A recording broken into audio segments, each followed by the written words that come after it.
বলতেছিলাম দুনিয়া তরক করার কথা আল্লাহ তাআলা বলেন নাই।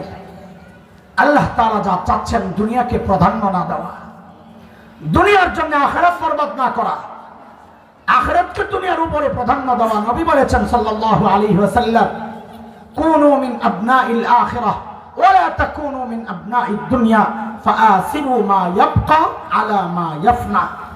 যে জিনিস ধ্বংস হয়ে যাবে, নিঃশেষ হয়ে যাবে, সেই দুনিয়ার উপর স্থায়ী আখিরাতকে প্রাধান্য দাও। আখিরাত ওয়ালা হও, দুনিয়া ওয়ালা হয় না। হে ভাই, আপনাদের কাছে আমার শেষ কথা, প্রতিদিন রাত দিন মিল্লা ঘন্টা কয়টা? 24 বলেন। 24-এর অর্ধেকও যদি আখিরাতের কাজে লাগাই, তাও তো দুনিয়া আখিরাত সমান সমান, তাই না? আমিও আসামি, আপনিও আসামি। কয়জন এমন আছেন যে প্রতিদিন 24 ঘন্টার 13 ঘন্টা বা অধিকাংশ টাইম আখিরাতের জন্য দেন? কয়জন আছেন? নাই। আমি জানি না কেউ আছে কিনা, আমার মনে হয় না, আমি নাই। আমার দ্বারা প্রতিদিন 24 ঘন্টার মধ্যে অধিকাংশ টাইম আখিরাতের কাজে লাগানো হয় না। আমি ঘুমাই, খাই, ঘুরি, দৌড়াই, অনেক কাজ। যদিও আখিরাতের কাজ, মাদ্রাসা, এগুলো আখিরাতেরই কাজ, মাহফিলে যাচ্ছি আখিরাতেরই কাজ, তাও আমি ধরে নিলাম আর কি, এগুলা না।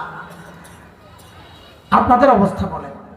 তাইলে আমি এই দুনিয়াকে আখিরাতের উপর প্রাধান্য দিচ্ছি, এটাই বাস্তবতা। তাইলে আমি আল্লাহর সামনে কেমনে দাঁড়াবো?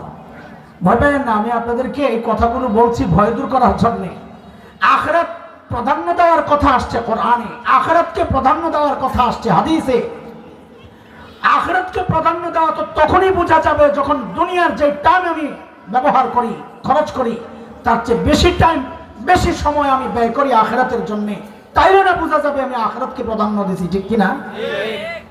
আমাদের হযরত মুফতি তাকি ওসমানী দামাত বারাকাতুহুল আলিয়া বড় আজীব এক পরামর্শ দিয়েছেন আপনাদের আমাদের জন্য। বড়রা কি সহজ করে দিয়েছেন দেখে, যে হ্যাঁ, অধিকাংশ টাইম আখিরাতের কাজে ব্যয় করা সম্ভব।